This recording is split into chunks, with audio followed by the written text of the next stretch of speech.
That is the approach. 2, by law, it is the work of the returning officer that we are using. The Excel one is just an additional layer to make sure that what the returning officer has done is correct. Correct. So we are not using the Excel to declare any results. That is it. So we said the Excel format we will share with them. So, Doc, I said that as for the Excel format, we will share with you because, you know. yes. Then the last one, if you look at the law that you are looking, you see, it's saying that the commission may appoint. It's talking about the regional collation what? No, that one is, let's go further. Let's go. You know, a regional director of the commission, then a deputy regional director of the commission, or any other person that the commission may in consultation. That one is the yes. That one we were that one. What this law actually means is that in the event we don't want to use our regional director. Exactly. We don't want to use our deputy regional director. Yes. Then whoever we want to appoint outside the regional director and the deputy regional director. Yeah. I remember we had it in Parliament and the Exactly. parliamentary. But you said here this morning that you appointed. Look, the difference is this. Dr. Bonibwaba. Doc, the difference is this. The difference is this. No, this one, they are not regional collation. They are collation officers. Let's look at the difference. They will assist at the regional level. They are collation officers. They are not regional collation officers. Clarification. When you appoint a collation officer at the constituency, the regional collation officer. You call that person a constituency collation officer. But when you appoint a collation officer in the region, Yes. you decide not to call Because we have the name regional collation officer in the law. In the law. But they already have the regional collation officer in the law. You see, all this collation officer business, nomenclature is the bane. Perhaps if you haven't issued the appointment letters, appoint them as assistants to the returning officer, assistant to the regional director, and you will solve the problem. Because you see, you cannot in one breath. Let us read what is in the law first. Yes. Let us understand the workings of it. Which law are you talking about? Is it the CI? Is it Regulation 38? 38. No, that's why. Hold on. Okay, read. Appointment of regional coalition officer. It means there is no regional coalition officer. You are yet to appoint. And it says that the commission may appoint a regional director. It doesn't mean that the regional director is the coalition officer. It says the commission may appoint the regional director or a deputy regional director of the commission or any other person. It does not mean automatically your regional director is a coalition officer. That is my understanding. Which will. Unless otherwise, there is a big difference. Continue. One is as a regional collation officer in each of the regions. In Ghana. Yes. So you will decide who is. So please, let's make progress. So regulation, please. No, let's make regulation 38 is purely about the regional collation. But what we are saying is that the people who are going to support the region, they are not the regional collation officer, because the regional collation officer is provided in law. So that one is very, very clear. So they are going to assist. So that's why the name is assistant. No, that one we don't have to consult you. Collation officer.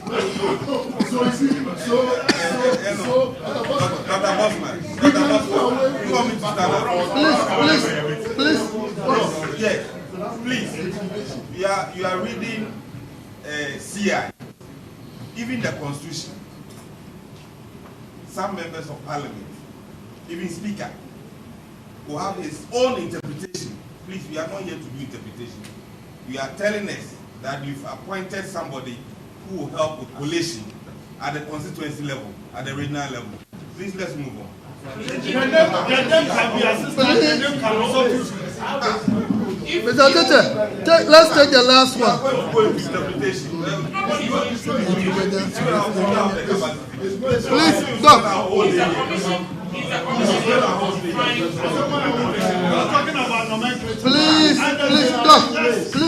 Please, let's move. Please, we need to discharge you so that you continue with your campaign. So let's take the final. Are you able to define a coalition of such acts? You let citizen finish, then we'll respond to you, please. All right. Thank you. There are some few things that have been said, and I would like to take a minute. You see, I think it's not assuring enough for me, and probably some of us, even with the general public, if the EC says that political party reps were supposed to do their job to ensure that all these things are done. Then what if I don't have an agent at a particular place? It means anything can happen. So for me, it is not reassuring. I think you, rather than your own internal checks to see that there was a problem, that should have been emphasized. But to use the situation about political parties being blamed for the shortages, I think blame parties. The other thing I want to talk about was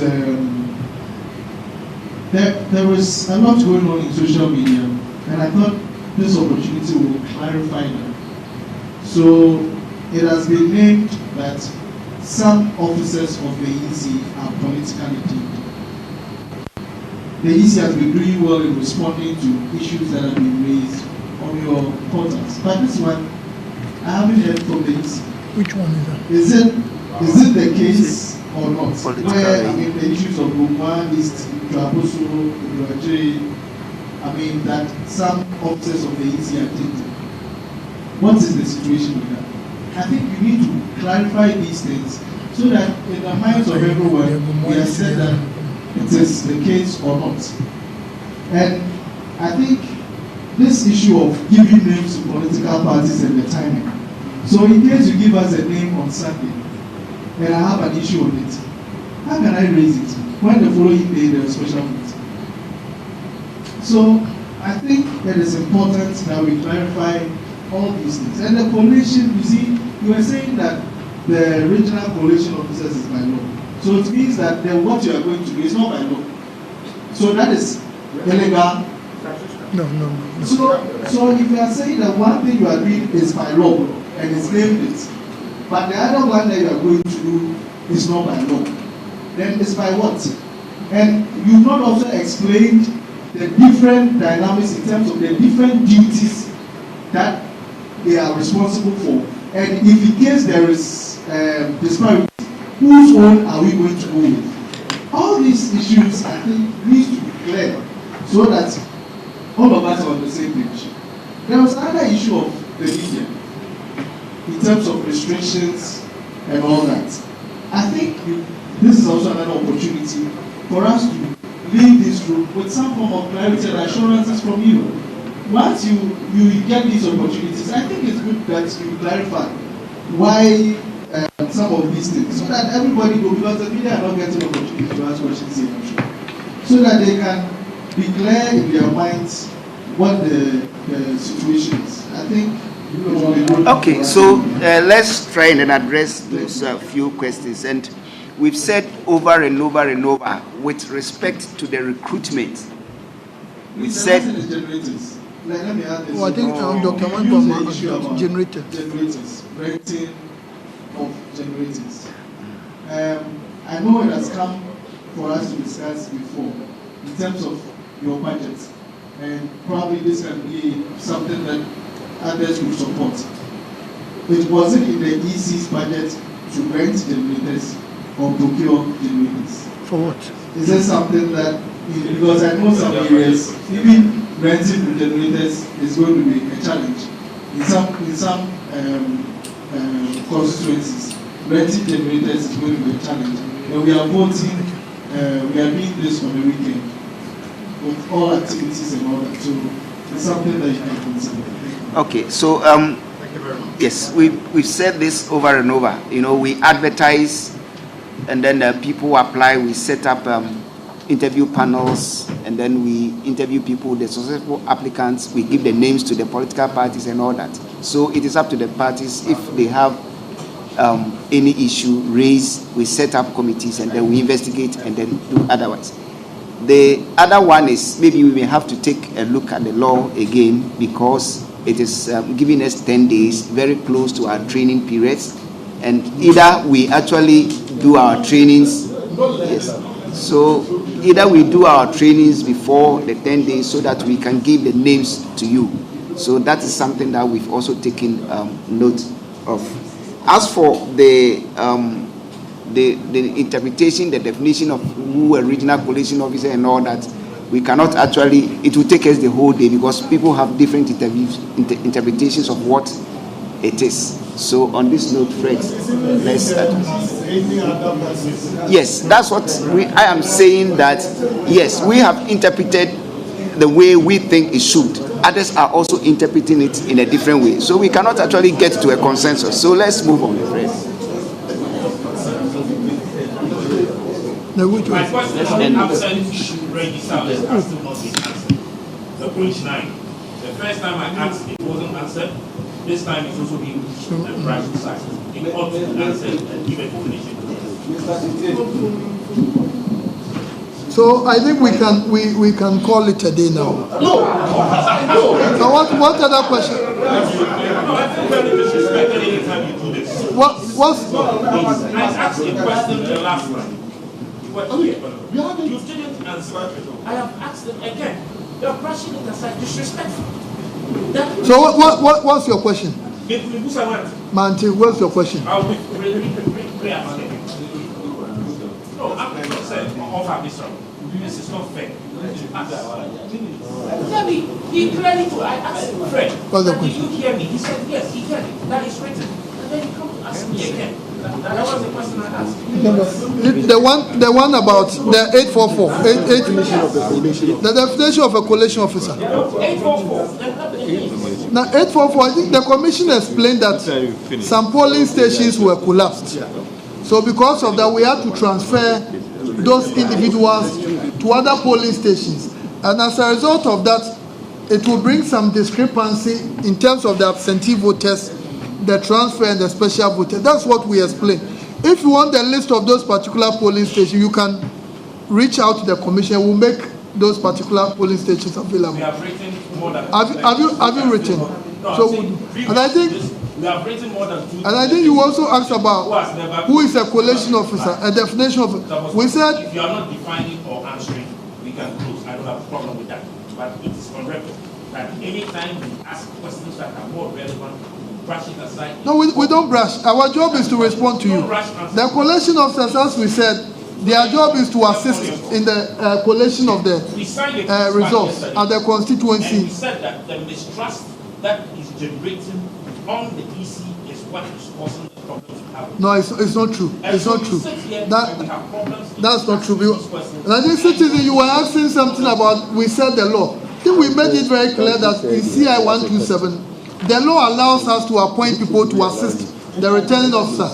And CI, the same CI 127 regulation 38 is very clear on those who can be appointed as regional collation officers. So when you ask a question that this one is not based on law, then you are not being fair to the commission. Maybe you don't have a copy of the law. Get a copy and look at it. And so look at it, and it's very clear. No, you yourself said that.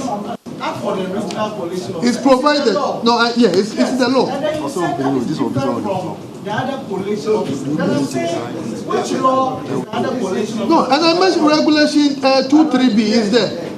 2-3. And look at it. So, Mr. Tete, let's move.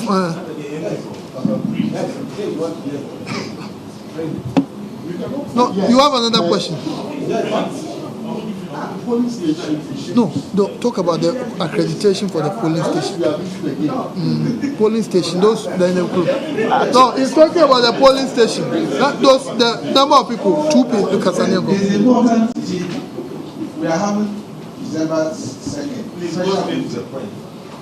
Special voting. After that, we go to the general election. There are 3 areas we are not doing. And we're not going to have that. One. So likely. Unless you're going to invite them this weekend, they will come. So, what are the grey areas? Ballot distributions. When are you doing it?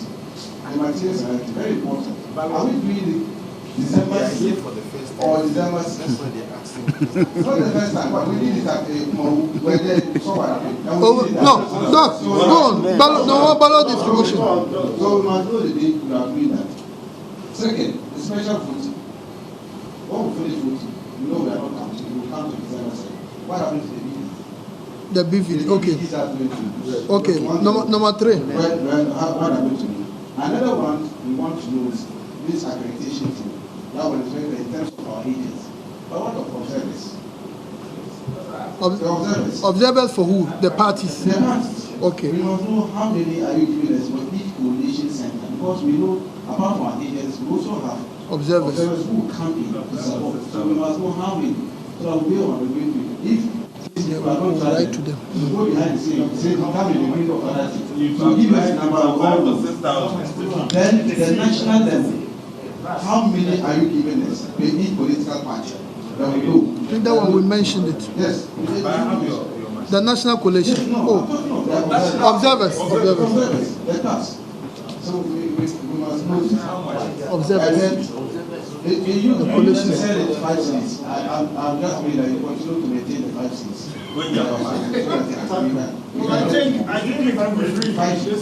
Okay, so and the last one is please see all these difficulties we are going through. Because of the nomenclature you are creating, which doesn't exist in the CI.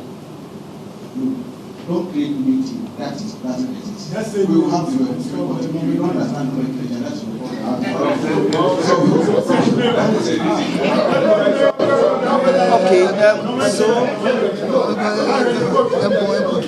so let's answer the questions. The first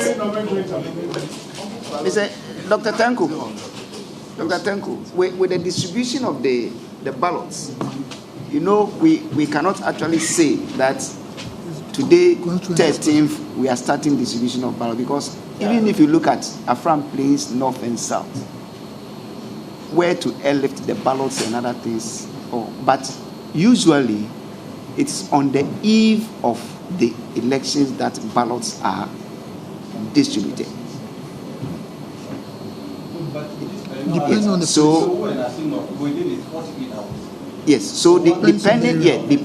depending upon some of the distances, the terrain and other things, so you cannot get one fixed date. Yes. So at the constituency level, the regional constituency levels, these things can actually be discussed with your yes. They can discuss them, Either than that, we may have to, ask them to give us dates that, for instance, if you look at the distribution of the ballots and then the BVDs, from the national to the regional to the district, we wrote to the political parties indicating the dates that we are doing all these things. So with this one, it can be done at the constituency level. With the special voting, we all know that we don't count. So the arrangement that the Commission has made is that the BVD and the statement of poll and declaration of results will be put into one ballot box, sealed and kept at the police armory.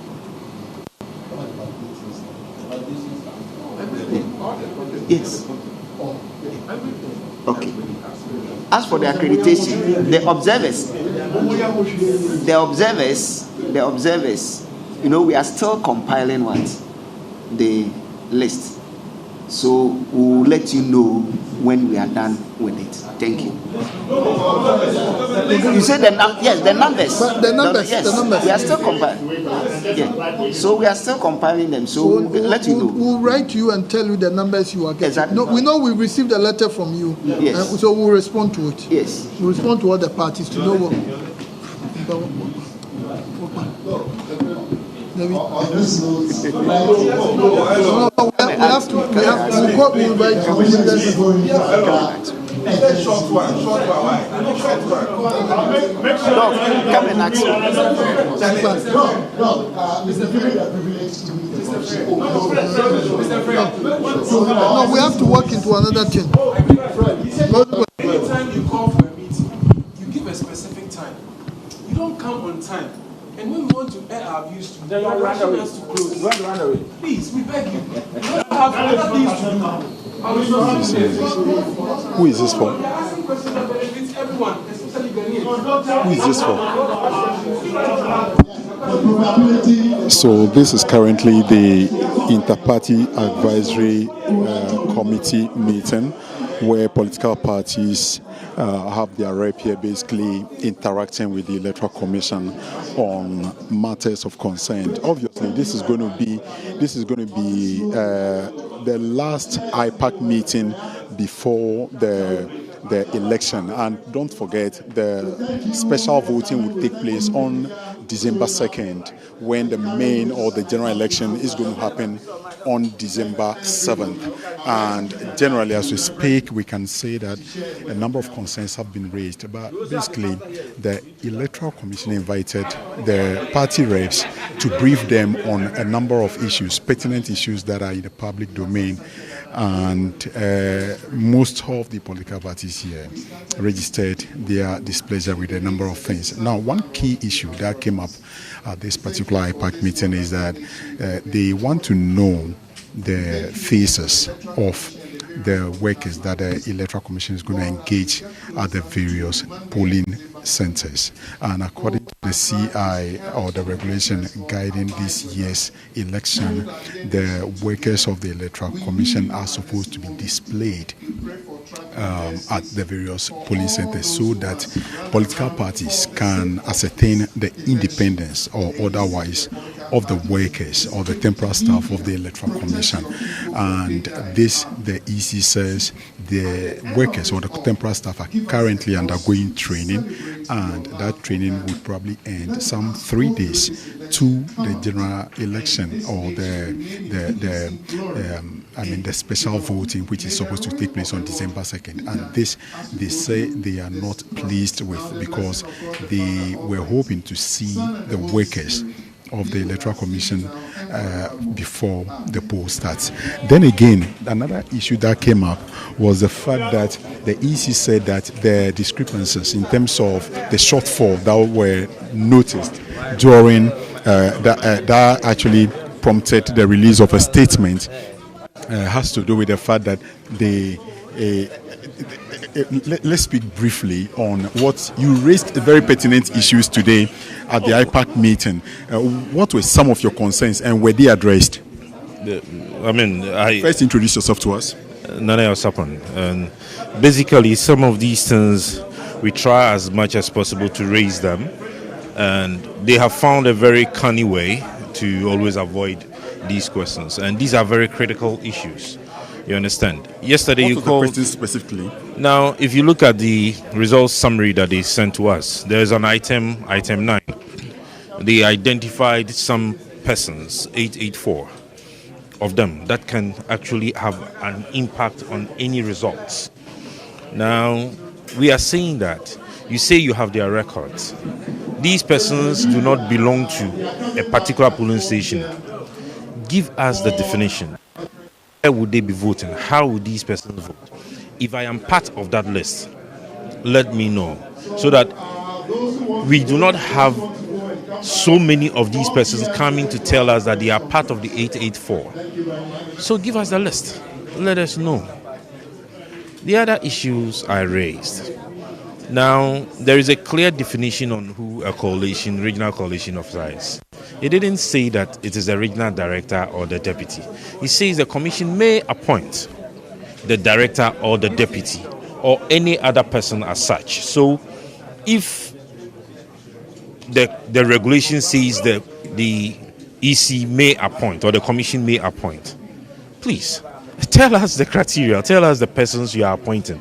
And it goes further to talk about in consultation with political parties and by extension independent presidential candidates. So how are we doing it? And that was what Omani Buama raised. And we are all just saying that, tell us how. Because I didn't say it. Bossman said that they have appointed. In consultation with who? How?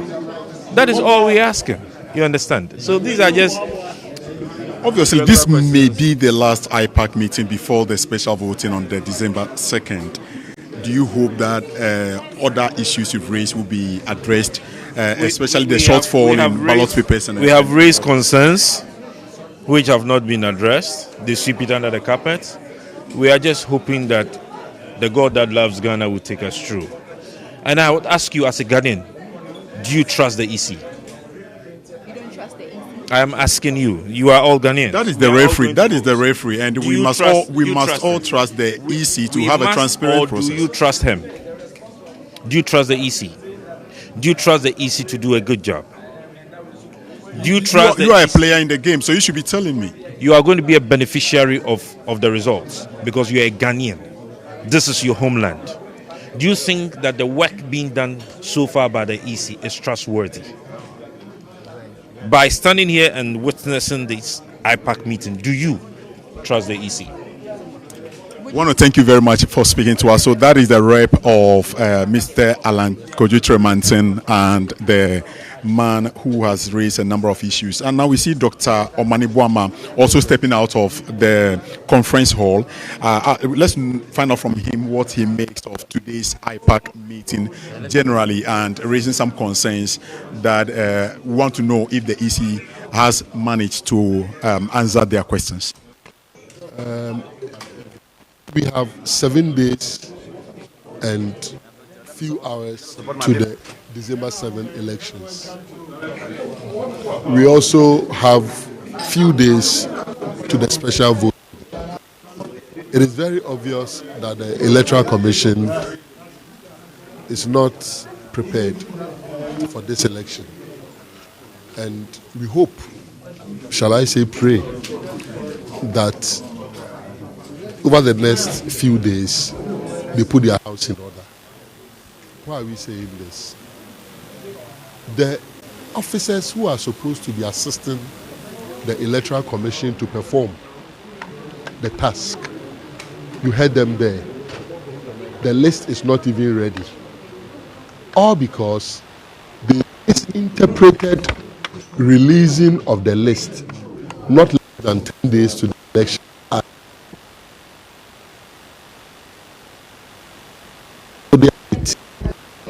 Because of that, it means that whatever petitions that will be sent to them, they would have to deal with those petitions. And even if they find some of the officers as not being appropriate to perform the task, because as they said, they are now training them. We have 7 days to the elections. They are now training the officers who are going to lead us in this election. That in itself is very bad.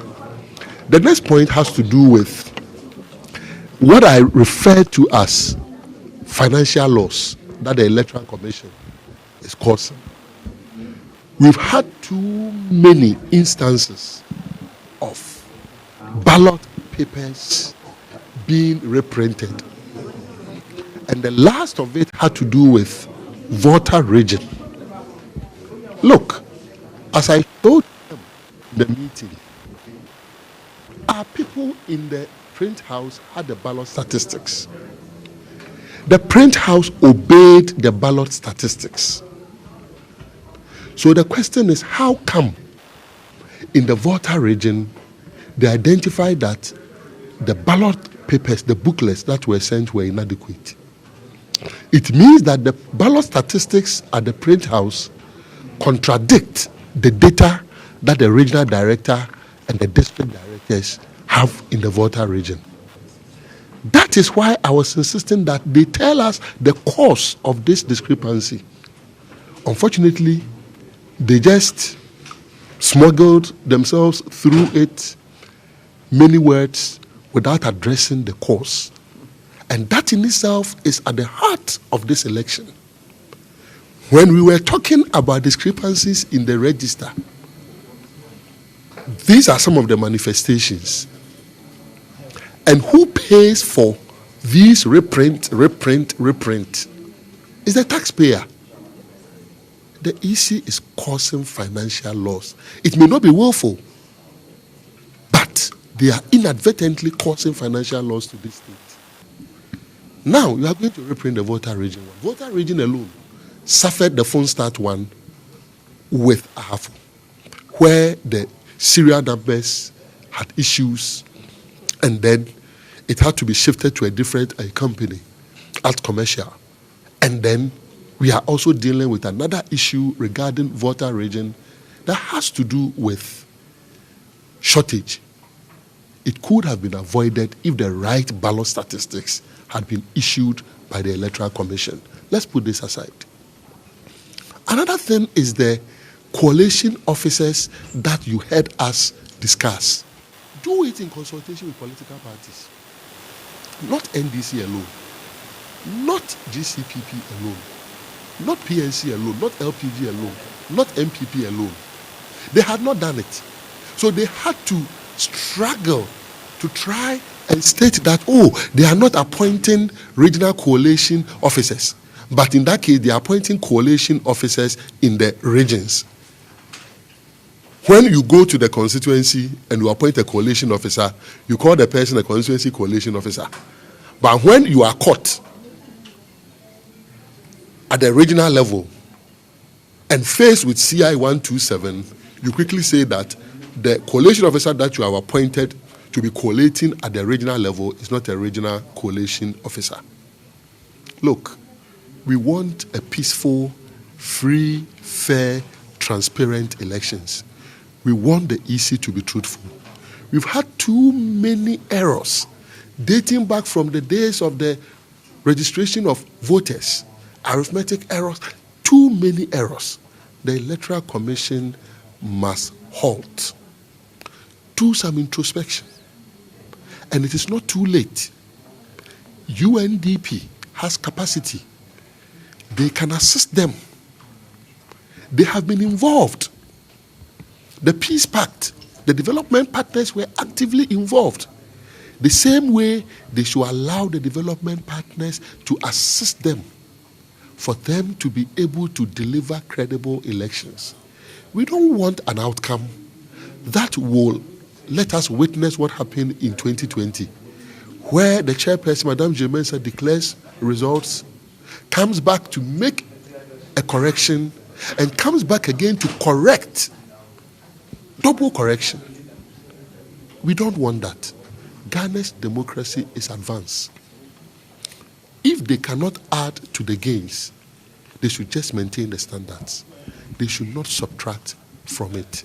It is also refreshing that the assurance has been given that in this election, in counting, the presidential votes will be counted first, and also in the collation, the presidential votes will be collated first, and then the parliamentary second. What I was trying to seek, and they closed the meeting prematurely, was whether they were going to use any other indelible ink other than what we know. Because from the grapevine, we had heard that they were trying to use some pen markers. It was confirmed to me here in this hall that yes, they were trying to use the pen markers, but they've decided to go for the original indelible ink that we know, that we all dip our fingers in. That is refreshing. There was another issue that I was going to raise. I raised it with them immediately after the meeting. That is per their own memo in October. They were asking the regional directors to empty the ballot boxes that were used in 2023 for the district level elections.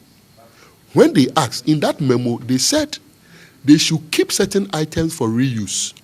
There was no problem with the items listed, except for one. That is a validating stamp. Because a validating stamp cannot be naked before the elections. The only time a validating stamp must be naked should be the morning of that election. So you unwrap it in the morning. Otherwise, unscrupulous people who are printing ballot papers, and some people are printing ballot papers, and we are monitoring, who are printing ballot papers, if they know the identities of these validating stamps, will just go and replicate them, stamp them ahead of time, and use them, bring them into stuff a ballot papers, and will create confusion. Fortunately, they've given the assurance here that that aspect of their own memo, they are not going to stick to it, and that they are using fresh validating stamps. So on the side of the validating stamp, they've given the assurance that they are not going to reuse. On the side of the indelible ink, they've also given the assurance that there's not going to be any pen marker, but it's going to be all the one that we know, where you dip your eye finger. I also raised the issue about the media issue. Because we should have a definite solution. We have 7 days to go. If you know what happens in media houses prepare. Media houses may even want to send people from the headquarters, Accra, to go and assist certain districts, certain constituencies. If they are not clear in their minds at this stage, when they are supposed to be giving the green light, and whether they will even be giving the green light, and what will be the threshold, how are they preparing? So if you woke up and it's on Thursday that you are being told that, oh, you can cover, how are the media houses, the media owners going to budget for all these things? We raised it and they said, well, they will get back to the media in due course. We hope it will be very, very soon. Another one. Let's interrogate some of the issues you've raised so far. Let me just come to the observers. You remember Dr. Tanko raised the issue about observers for political parties. There is also a variant of observers, that is civil society organization observers. Some of them, very credible ones, have been denied the opportunity to observe this election. So you begin to interrogate what is in the mind of the Electoral Commission, that you do not even want unfettered access for the media when it comes to collation. And then some credible civil society organizations that also apply, you do not also want to allow them. And when I heard it, they said, oh, there's a committee that is dealing with it. They are the best to respond. They are looking at experience. And I said, some of these civil society organizations have monitored elections at least for more than a decade. So experience, they have it. All we are saying is that we want free, fair, transparent elections. Civil society, media are critical partners. And the success of this election must be anchored also in the work of the media and civil society organizations. They should let the civil society organizations and the media houses have unfettered access. And there are ways to do these things. Doc, you mentioned a point about the coalition agent the EC said they will be appointing, which you say is in violation of their own CI. So we still have Dr. Mani Boama, the man leading the charge for the NDC at the Electoral Commission here, currently addressing the media on a number of issues, and we are basically interrogating him on a number of things he's said so far. And one of the key issues he raised has to do with access to the media, which he noted that must be unfettered. The media must gain unlimited access to the coalition center. Now, we want to hear what he has to say to that.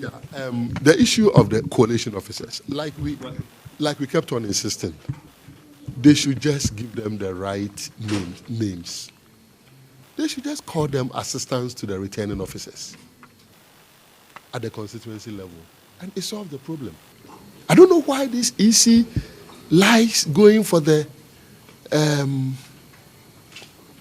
complicated solutions. You are appointing someone to assist the returning officer. Per the law, the returning officer is responsible for collation, assembling the results.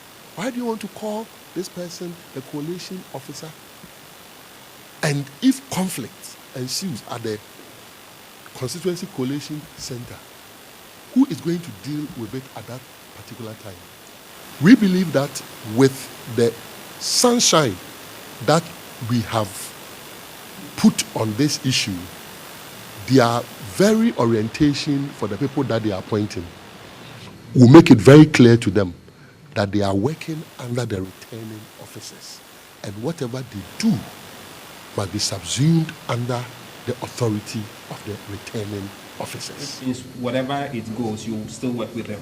That means that so long as they are working according to the CI 127 and subjecting the outcome of their work to the scrutiny of the returning officers, it means that it is the returning officer that is in charge of collation at the collation center.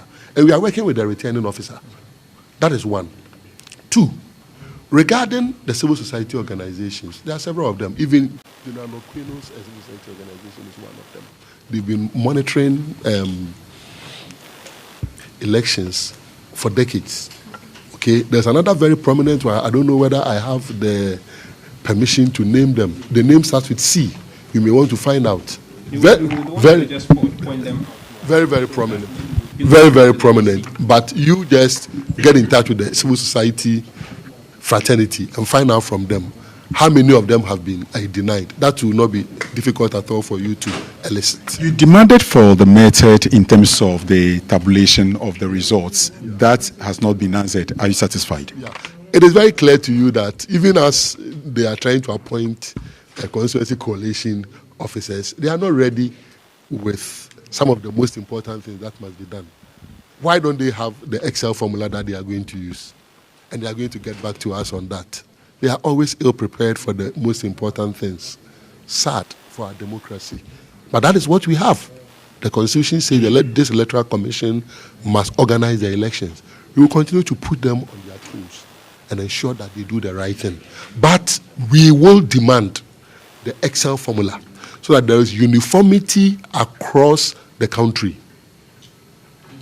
That one, we will not compromise. We shall demand the Excel formula that they are going to use so that there will be uniformity across the country. You know why? In 2020, the chairperson of the Electoral Commission came to inform us about changing denominators, if you recall. So we need to get the exact formula they are using.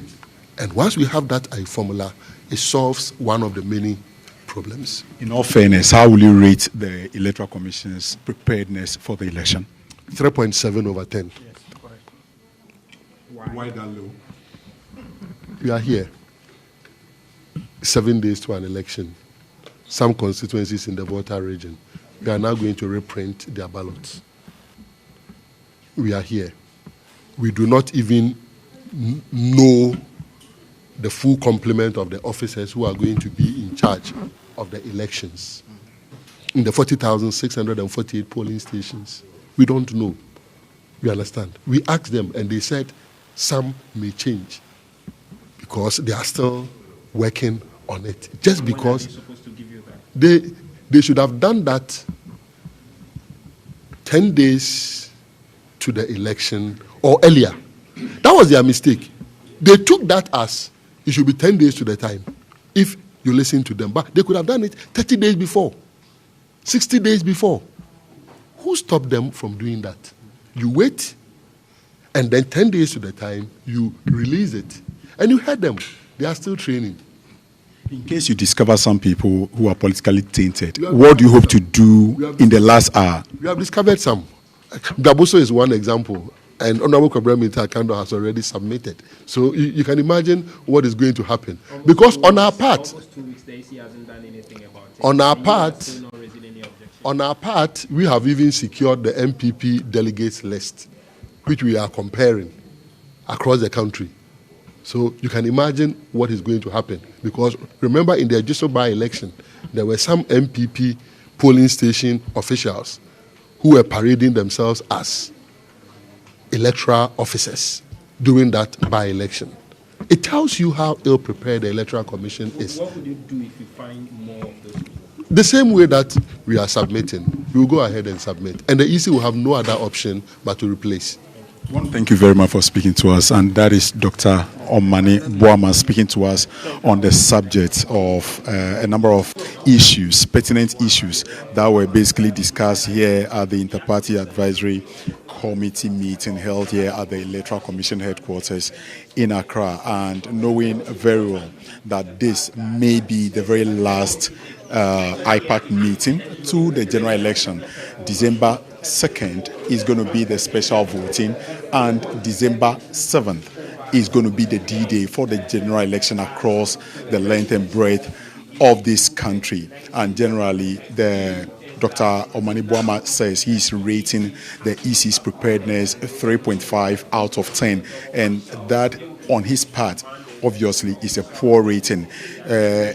Well, if that is something they can do anything about, we really doubt that. But generally, the EC remains the referee in this election, and every player, being the political parties, would have to cope with whatever decision they've taken together here at the IPAC meeting.